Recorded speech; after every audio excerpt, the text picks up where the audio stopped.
ሰላም ጤና ይስጥልኝ ውድ የኬሎ ሚዲያ ተከታታዮች፣ በዕለታዊው የዛሬ ውሎ ፕሮግራማችን እነዚህን መረጃዎች እንዲያቀናጅተን ይዘንላችሁ ልንቀርብ ተሰናድተናል። ከፕሮግራም ጋር አብሬያችሁ ቆይታ የማደርገው እኔ አብዲስ አደፋር ነኝ። የኮሪደር ልማት ግንባታና የትራፊክ ፍሰት መጨናነቅ ለእንግልት እየዳረገን ነው ሲሉ ነዋሪዎች ተናገሩ። የኮሪደር ግንባታ ሙሉ በሙሉ ሲጠናቀቅ ብቻ ነው ችግሩ መፈታት የሚችለው ያለውም መምሪያው ነው። በአዲስ አበባ ከተማ በተለያዩ አካባቢዎች ላይ የኮሪደር ልማት ግንባታ እየተካሄደ ይገኛል።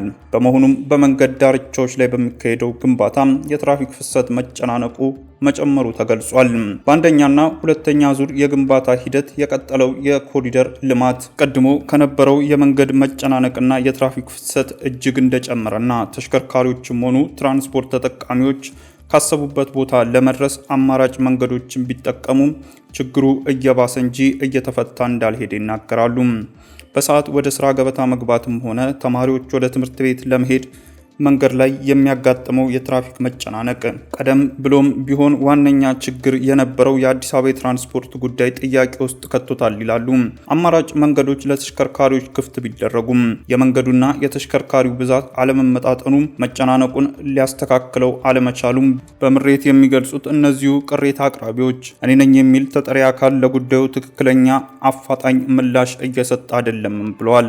በተመሳሳይ በዛ የሚሉ አሽከርካሪዎች አቋራጭ መንገድ ነው የምንጠቀመው፣ በታሪፍ ዋጋ አያዋጣንም በማለት ዋጋ ጭማሪ እያደረጉ ነው በማለትም ገልጿል። አዲስ ማለዳ ያነጋገራቸው የአዲስ አበባ ትራፊክ ቁጥጥር መምሪያ የትራፊክ ሙያና የሕዝብ ግንዛቤ ዲቪዥን ኃላፊ ኢንስፔክተር ሰለሞን ለገሰ በአሁን ሰዓት በግንባታ ሂደት ላይ የሚገኘው የከተማ ልማት ከተለመደው ውጪ የትራፊክ ፍሰት መጨናነቅን አስከትሏል ብለዋል። በአጠቃላይ መጨናነቁንና አደጋውን ለመቀነስ እየተሰራ እንደሆነና አማራጭ መንገዶች እንደሚጠቀሙ ክፍት በማድረግ እንዲሁም ግንባታ በሚካሄድባቸው ቦታዎች በትኩረት እየተሰራ መሆኑን የገለጹት ኢንስፔክተር ሰለሞን የኮሪደር ልማቱን በፍጥነት በመጨረስ ወደ መደበኛ የትራፊክ እንቅስቃሴ መግባት ዋነኛ መፍትሄ እንደሆነም ያነሳሉ። በትጥቅ ግጭት፣ የአየር ንብረት ለውጥና በመድኃኒት እጥረትና ጸረ ተባይ ኬሚካሎች አለመረጨት የኢትዮጵያ የወባ በሽታ ስርጭት ይበልጥ እንዲጨምር ምክንያት መሆኑ ተገለጸ። በኢትዮጵያ በ2017 በጀት ዓመት 3 ወራት ውስጥ ብቻ 2.9 ሚሊዮን ሰዎች በወባ በሽታ መያዛቸውን የጤና ሚኒስቴር አስታውቋል። እንደ ኒውዮርክ ታይምስ ዘገባ እስከ መስከረም 2024 መጨረሻ ከ6.1 ሚሊዮን በላይ ሰዎች በበሽታው ተይዘው 1038 ሰዎች ሞተዋልም ብሏል። በአንጻሩ በ2023 4.5 ሚሊዮን ሰዎች በበሽታው ሲያዙ 469 ሰዎች መሞታቸውን የተገለጸው። በኦሮሚያ ክልል በተለይም በምዕራብ ወለጋ ዞን በበሽታው የተያዙ ሰዎች ከፍተኛውን ቁጥር አስመዝግበዋል።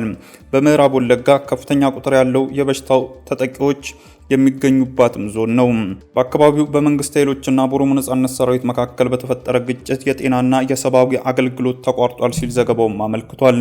ዶክተር ፍጹም ለበሽታው መስፋፋት ትልቅ ምክንያት የሚሆነው መድኃኒት የተላመደው የወባ ትንኝ መሆኑንም ይናገራሉ። በሽታው የተያዙ ከፍተኛ ቁጥር ያላቸው ሰዎች የተመዘገቡበት መንግስትና የኦሮሞ ነጻነት ሰራዊት የሚፋለሙባቸው አካባቢዎች መሆኑን ዶክተር ፍጹም ገልጸው በሁለቱ ወገኖች መካከል የተቀሰቀሰው ጦርነት 1.5 ሚሊዮን ንጹሃን ዜጎች ማፈናቀሉንም አስታውሷል። በአገሪቱ እየተካሄደ ያለው ውጊያ የጤና ስርዓቱን ማዳከሙንም አመላክቷል። ወረርሽኙ ወደ ጎረቤት ሀገር ሊስፋፋ ይችላል ተብሎ እንደሚጠበቅ የገለጸው ዘገባው ወደ ሱዳን ሊስፋፋ ይችላል የሚልም ጥርጣሬ መኖሩን ይገልጻሉ። እንዲሁም በኢትዮጵያ በ2017 በጀት ዓመት 3 ወራት ውስጥ ብቻ 2.9 ሚሊዮን ሰዎች በወባ በሽታ መያዛቸውን የጤና ሚኒስቴር አስታውቋል። በአማራ ክልል ባለው የጸጥታ ችግር ሳቢያ የመተማ መስመር በመዘጋቱ በድሬዳዋ በኩል የሚደረገው ህገወጥ የሰዎች ዝውውር በከፍተኛ ሁኔታ መጨመሩ ተገለጸ። ይህንን የገለጸው የድሬዳዋ ከተማ አስተዳደር ሴቶችና ማህበራዊ ጉዳይ ቢሮ ነው። ቢሮው የመተማ መስመር በመዘጋቱ ድሬዳዋ እንደ መተላለፊያነት ስለምታገለግል ከፍተኛ የዜጎች ፍሰት በከተማዋ ታይቷል ብለዋል። ከተማዋም በምስራቅ አቅጣጫ ድንበር መተላለፊያ በመሆኗ ስራ ፍለጋ ወደ መካከለኛ ምስራቅ የሚሻገሩ ሰዎች ፍልሰታቸው እየጨመረ መሆኑንም ገልጿል። ፍልሰተኞቹ ድንበር ለመሻገርም ሆነ በአጋጣሚ ያሰቡት ሳይሳካላቸው ሲቀር ተመልሰው ድሬዳዋ ውስጥ የሚቀሩ መሆናቸውም ተመላክቷል። ፍትህ ሚኒስቴር የድሬዳዋ ቅርንጫፍ ጽህፈት ቤት በበኩሉም ከተማዋ የመተላለፊያ በር በመሆኗ ከፍተኛ ቁጥር ያላቸው ሰዎች ይፈልሳሉም ብሏል። በቀን ከ80 እስከ 100 ያህል ከ14 እስከ 35 ዕድሜ ውስጥ ያሉ ሰዎች በህገ ወጥ መንገድ ለመውጣት ጥረት እንደሚያደርጉም ጠቁሟል። የድጎማ ፖለቲካ ፓርቲዎችን መፍጠር ማቆም አለብን ሲል ምርጫ ቦርድ አስታወቀ። በመንግስት ድጎማ ላይ ተንጠልጥሎ ፓርቲ መመስረት መቆም አለበት ሲል የኢትዮጵያ ምርጫ ቦርድ አስታውቋል። ቦርዱ ይህንን ያለው በቅርቡ ያደረገውን አገልግሎት ክፍያ ማሻሻያ አስመልክቶ በሰጠው መግለጫ ነው። የኢትዮጵያ መድብለ ፓርቲ ምስረታ ከተጀመረበት ከ1984 ዓ.ም ጀምሮ በመንግስት ድጋፍ ላይ ተንጠልጥሎ ቆይቷል ያለው ቦርዱ በዚህም ፓርቲዎች በመንግስት ድጎማ ላይ ተንጠልጥለው የቆዩ በመሆናቸውና የመንግስት የገንዘብ ድጋፍ ዓላማው ተጨማሪ ድጋፍ ሰጥቶ ፓርቲዎች ከፍ የሚሉበትን እንጂ የስራ መፍጠሪያ አይደለም ብሏል።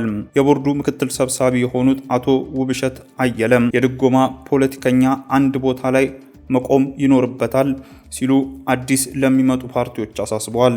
የኢትዮጵያ ምርጫ ቦርድ አዲስ የሚመሰረቱ የፖለቲካ ፓርቲዎች ከዚህ በፊት የሙሉ እውቅና የማግኘት ሲከፍሉ የነበረውን 200 ብር ወደ 30 ሺህ ከፍ ማድረጉ የምርጫ ቦርድ ማስታወቂያ ያስታውሳል።